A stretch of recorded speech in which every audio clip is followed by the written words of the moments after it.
Again, condensed storytelling. I'm not gonna complain too much because it's still a really good telling of the story, but I don't get it fully. Okay. There was still a Spriggan back there. I wonder if actually do this spawn now. Okay. Guts does give me gay vibes, but like, holy shit, dude, roll it back, please. Sometimes. Maybe I'm just used to dub voicing anime with non-on voicing him, but owl. Anyway, so basic gameplay for this.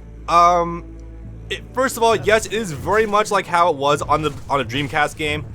I'm gonna assume that the inputs roughly line up with for emulation how they did with the game itself. So for example, square is your light attacks. You can keep pressing it and it will change to a full combo. For the record, I have a power-up on me that actually raises my attack speed a little bit. It's nothing substantial, but it's enough to really make the game more comfortable. I'm going to be beating up this pile of snowmen really fast so you can get an idea of this. An interesting thing I really like though is that if you do an attack, or any attacks, and you hold the button and you don't press anything else, Guts like goes into a stance of some kind. For example, if I do like this, he holds his sword to the side for momentarily, and you can walk around with it. It's really cool. I like that little attention to detail. It becomes a little annoying to hold it for extended periods of time, but you know what? It's fine, whatever. So that's a cool thing. What else does square do? Now that I think about it, I think it's mostly used for light attacks. I was trying to also describe this earlier, but the game also plays a little bit like a Dynasty Warriors game, where you have your light attacks and your heavy attacks. It's mostly about crowd clearing. So yeah, that's kind of cool. Now, moving on from there, Triangle does 2 to 3 things. I know, descriptive. Tapping it does a heavy attack. Now, it's not like Dynasty Warriors where it can do like strong 2s or 3s, nothing like that. It's mostly like, that's inaccurate. I'll talk about that more later. It's like, no matter what you do, you'll always chain into the same triangle under. Before you upgrade your heavy attacks, you start with like 1 single swing, and if you charge it full, you'll do 2 big swings. You know, like that one fish moves Guts did, I think, against the Slug Count.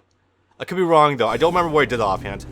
But it's his Muso in Berserk in the Band of the Hawk. Just so you're aware of that fact. Now, it also serves as a second function, as you've probably seen a couple times with these snowmen by now. Go figure.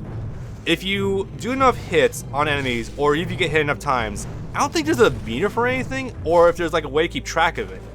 But you will occasionally on your... I should probably explain the user interface. Actually, that would be good. Sorry, getting ahead of myself. The red blood swishing around is your health. The green bar to the right of that is your... Actually, you know what? Hang on. I need to down-res this so you can see it better. Yeah, I know. Again, the game has problems with upscaling. So this is what the game is supposed to look like with the user interface. This is what it looks like when it looks good, but it doesn't fully translate. If anyone knows how to fully correct that, I appreciate that, and I'll make a follow-up video showing it. But this is what it's supposed to look like. So, looking like Potato for a second. You have, on the right side, you have access to your assist. If you press L1, you can see your sub-weapons. You can use them however you see fit, and now we have a power-up. If you press triangle again, Guts will like rush forward and do like a command grab on someone. If he hits them, you get an instant kill on almost every single base enemy in the game. Taylor, why must you bother me right now? So as a result, it's really good for crowd clearing. Actually, the game does not really tell you this in the tutorials from what I saw, so very handy to know for when you're trying to keep that in mind. Every single weapon in this game, it's not all like the Dreamcast game, thank God. Every single game is on, every single item is on a recharge timer. So for example, if you use the arm cannon, it'll take, for me currently, about 80 seconds, I think, to fully recharge. If I do the throwing knives, it'll take a couple of seconds to recharge. The translation is really cool because it gives you the concrete numbers for how long it takes to recharge. Thank God, I love that so much. Let's see, going from there, you have the crossbow. I'll give more in-depth analysis on every single one of the sub-weapons as we go forward, but that's roughly what you want to know for your user interface. I'll go from there. Circle is dash. It's a little loose with its mechanics. You can dash up to 3 times, but a problem is for every dash you do, Guts takes long to recover out of it. So It's usually better to do like a 3 dashes into like a normal attack, 3 dashes into like a heavy or something. The good thing though, however, is that every single one of these dashes is fully invincible. I'm not sure if it's frame 1 invincible, but I have gone through like Zod's tail attacks using this fucking dash. It's great. So very, very much keep that in mind. You can phase through a lot of bullshit using this. It's a really good escape tool, but has a lot of end lag, so be especially worried about that. It's pretty easy to use though. The thing to keep in mind about Guts in this game is that he's agile, but he's heavy. So like you can see it especially with like my dashing, the way he swings his sword. It is obviously like not the fastest sword in the world, but that's like the whole methodology of how, you know, Miura like wanted to design the Dragon Slayer. An interview with him back in the day stated that he was really disappointed with how a lot of other mangaka did like big swords in their manga, because they drew them big but they didn't draw them heavy, or like they didn't like give the impression that they were really heavy. So of course the Dragon Slayer, it's meant to be, you know, like 500 plus pounds. I think it's like 590 according to what the hell was it? Death Battle, but those numbers might be off, or it could be like 600 to 700. I don't know offhand, but you know, details. Anyway, dashes are good. X's guard is very useless because you can get pushed around a lot. The guard isn't omnidirectional for some fucking reason. Like, watch this. You can use it to attack roll though. That's really good. Maybe you can. I've heard it's not omnidirectional. I think I've seen it before. Like, hold up. Oh, I guess it is omnidirectional. Or the game's bugged. Who the hell knows? I can never really pinpoint it with these Japanese games. X is also really good because it is a counter move. This move is actually critical for boss fights. It's critical for a lot of scenarios, really. If you time it just right with moves, you can do like reversals, but you'll still take hits. So, you know, whatever. You know, so on and so forth. It's really good for that regard. It's not my first line of defense. For my lines of defense, I usually try to go with spacing and dodging. That's just me personally. And yeah. R1 is actually something that I really wish the fucking... Right, I had to talk with one of my friends about this. You can tell when an action game came out before Devil May Cry or after Devil May Cry. After in this case, because unlike the Dreamcast game, you have a sort of lock-on button. The lock-on only really like works if you're in a boss fight, but you can still strafe with this, and you get different moves because of it. Pressing square does like this. I think you can do like different moves or something if you... Oh yeah, you do actually. Holy shit, I didn't know you can do that. That was like tilt. Up, tilt or something. I don't know fully offhand. Also, bear in mind, you start the game with Puck as your assist, and you can heal a good amount of your life points. Definitely keep it in mind. Like, always back pocket him. He's really good. Before you upgrade him, he restores 30%. After upgrade, or first upgrade, 50%. Second one is like 80%. Really good. Yeah, the strafe is pretty good. This is really good for like spacing, studying your opponent's movements. The swings you get out of it are super fucking fast compared to your normal ones. It's really good. Unfortunately, I think your strong attack is still normal, which is only really annoying if you know you don't have it upgraded. Yeah, that's a no-go for me. Let's see. R2 also engages like a sort of Berserk mode. No Berserker armor yet. Don't worry, guys. Sorry, that'll come later. Gus just kind of goes fucking nuts with the green meter. A cool thing about it is that it's a little bit bugged because like he has like a default flurry of attacks he does whenever he accesses it. Oh yeah, this is the death animation, by the way. Different for every character or every enemy. It's fantastic. Let's see what else. I'll talk more about the Berserk meter as we go forward. L1, like obviously L2 and L1 switch between your different menus. L1 and various face buttons, of course, does different attacks, cool stuff. And yeah, that is more or less the summation of the game's mechanics. Pretty cool stuff. And now, unfortunately, well, fortunately and unfortunately, since we're playing emulator, thank God, I can upscale and it looks really good. The downside, the UI looks like actual ass. Like I really wish I could take away some of the fucking yellow out of the sprites, but it is what it is, so yeah, bear with me on that one. You know what? Since I just took a giant break because I had to go do something, I might as well go ahead and illustrate a thing really fast. That's very important if you want to experience this game without any major hiccups. So, first of all, where the hell is... There you are. Okay. So, there's a bit of a big thing you want to keep in mind for this. Now, under... Let's see, where the hell is it? Advanced settings and hacks. So, first of all, I have it set to 1080p, 8 times as drop, and anisotropic filtering. I have no idea what that means, but I know these textures or something. Advanced settings and hacks. There is a feature in here that allows you to... Wait, maybe it's not in here. Oopsie. Ah, here it is. Under emulation settings, there's a thing you want. It's like, switch to GSDX software rendering when FMV plays. This will essentially mean that the game will automatically set to software rendering for when a cutscene plays. Of course, that means this goes down from 1080p to like 480p. But A, it's an FMV. You're not going to clean it up that much. And B, I mean... It's better to be able to understand what the hell it says unless you understand Nippon, which I don't, so, you know, issues. Okay, so from here, the game has a couple of issues. Oh, hey, alright, got a Spriggan. Okay, sure, cool. Doesn't even give me a number. Wow, it's a lot of points. What the hell is... Oh no, I got 3,000 from the snowman, so that must have been another 3,000. Got it. So, an issue with this game is that the first time you do every level, there is an infinite amount of enemies that come to you. Granted, this game does actually have a currency system now, sort of. You get XP for killing enemies now, which is fantastic, meaning that you can upgrade, and it's no longer just pointless scoreboard shit. So, you know, Yuke's learned our lesson from, like, 99, 2000, so, you know, thank God they did that. Wow, the AC real kicked on just now. Okay. So, this is really nice. It means that you can actually sit here and grind here for a little bit if you wanted to. I'm not going to. I'm just showing this off as an illustration for every time you get to a new area, do enemies clean up, you know, so on. However, one thing I do want to note, if you run into these trees, which you will typically do, you want to use your arm cannon. Save your arm cannon for the trees. The arm cannon is fucking amazing in this game.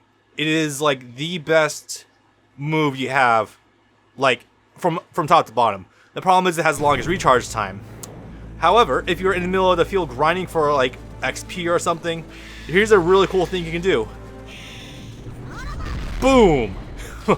That gets you like every single tree, I want to say, is about 300 XP. So if you kill 4 at the same time, that's 1200. And bear in mind, the trees respawn. And you don't only have just one instant kill, you know, weapon. The bombs also kill a lot of enemies, actually all enemies, in one hit. So, you know. If you want to grind, I wish I realized it sooner, but really try to prioritize killing those things on top of like everything else you're trying to balance. Berserk Mode's also really good for this. You can generally plow through a lot of enemies really fast. The problem is Berserk Mode does not make you invincible. There's absolutely no invincibility frames here whatsoever. You don't have armor, so you generally get smacked, you're getting knocked out. The good thing is that it moves really quickly, generally speaking. Yeah, that should just be about it for major pointers. Aside from that, if you just practice the game and get comfortable with it, you should do really well. One thing I will definitely note is that the crossbow is actually useful in this game. The crossbow would actually instant kill a lot of smaller enemies. For example, the smaller snowmen will go down one hit, I want to say?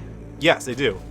Really cool. The only thing I don't like about the crossbow is that it doesn't instant recharge. So like, what's the way I can describe this?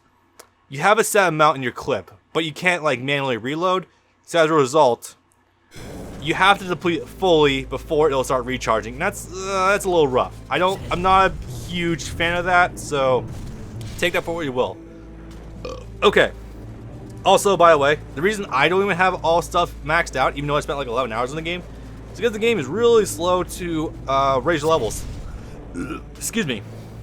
Basically meaning that the XP drip at the start of the game, if you don't know these tricks, is really low. It's a bit rough actually. Like, it took me hours to even just get like a couple. Like, I only had everything to level 2 by like close to the end of the game. I only got like the next big upgrade like pretty much at the end. So that's a bit annoying. Most of my things are only level 2. Is this a fork in the road? Oh fuck. Actually, wait. I think... Hello. Hold on. Also, a fun thing. You're fully invincible when you start up activation of the arm cannon. So really cool. However, if you can't bypass them... Well, first of all, bombs work really well. 420, Oh yeah, the XP bar is really bugged too. Not this one. The notifications. Sometimes you'll get 0. Sometimes they'll like show you loose numbers. It's really bad or unreliable. Yeah, it's like if an unreliable narrator was in like, yeah, like see right there, zeros, you get 3,000. So yeah, the game kind of bugs out sometimes with the subtitles. I can't tell if that's a subtitle thing, an emulation thing, or a game thing. It's somewhere wedged into 3 of them. Alright, so, yes, also, the game tells you when Spriggans become a thing. I think there's still a cutscene up ahead for it, so I hope I can still illustrate that fact.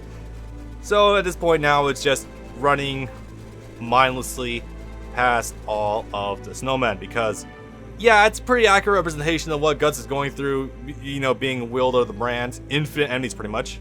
Oh, hello. Doesn't this game upscale well, though? This is a fucking 2004 game. Yeah, no, this was like 4 or 5 years after they released the original one, and it improved this much. Impressive. Fucking really good, really well impressive. Alright, is it gonna automatically change resolution? Yeah, it did. Oh god, we're already there. Okay. So, a lot of people say that this game did the Hill of Swords better than the anime. I think I'm slightly inclined to agree, but I also think the Hill of Swords is a little bit of an overrated arc anyway. That's gonna anger someone, I just know it, but that's just kind of why I feel. Oh, hey! You're back! Oh boy, this is such a multi-layered scene. What do I even start with it? Yeah, I love the cutoff of the subtitles.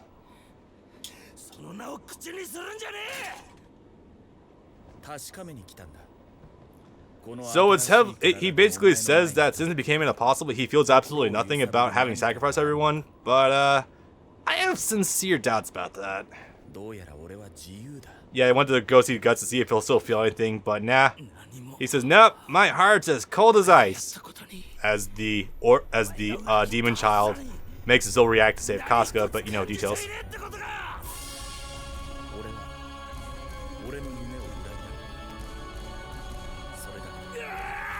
I wish there was time to even just go over the sheer multi-layered fiasco that is Griffith in the sacrifice, but yeah. But even more important right now is Zod. This might actually be the very first point that really shows how far Guts has come, because remember, he first fought Zod back in the Golden Age, and he got mauled there. Here, he actually does a really good job of standing up to him. And fans are still waiting 15 years later for a fight between Berserker Armor, Guts, and Zod. I would pay good money for that, personally speaking. But yeah, second boss fight in the game, and also first real boss fight in the game. Zod. Hill of Swords. Okay. Now, this I immediately have questions about this, because remember, Yuke's kind of made a notoriously hard boss fight in Zod in the Dreamcast game.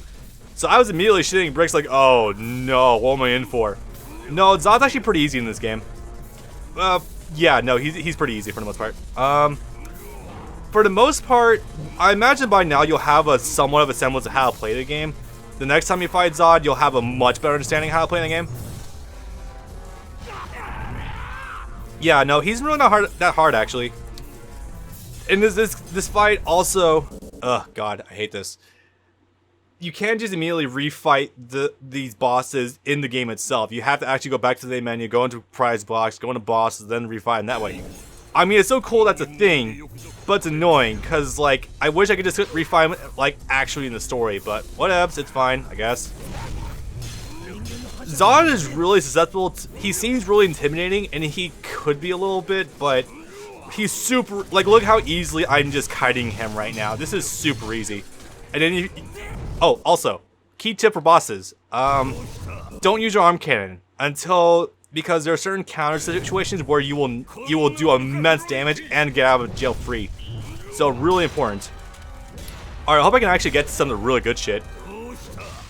This is one of the reasons why people say this game does this Hill of Sword, sorry.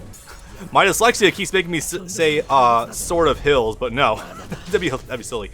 No, people always say the Hill of Swords is done best in this game versus like the actual 2017 anime, because there's a lot of choreography.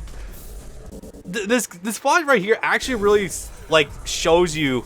I'm not doing this cheap, by the way. I'm trying to illustrate my points. This fight right here really illustrates how much love and dedication Yuke's put into this game. It's actually surprising. I think he got a second sword at some point. Like, look at this. This is fucking choreography, and there wasn't even an anime at this point. Well, I mean, it kind of was, but was not one for, like, you know, Millennium Falcon arc. This is just straight out. This is straight up love for the manga. This is goddamn sick. Also, this even if it's doing a little bit of damage to me. Oh wait, I lied a little bit. There is a power up. There is a stat you can upgrade that will increase your defense. I did put some numbers in stat. I'm not invincible. I had to be a little bit careful, but no, Zod is really easy. You need to not be completely asleep at the wheel in order to do well this.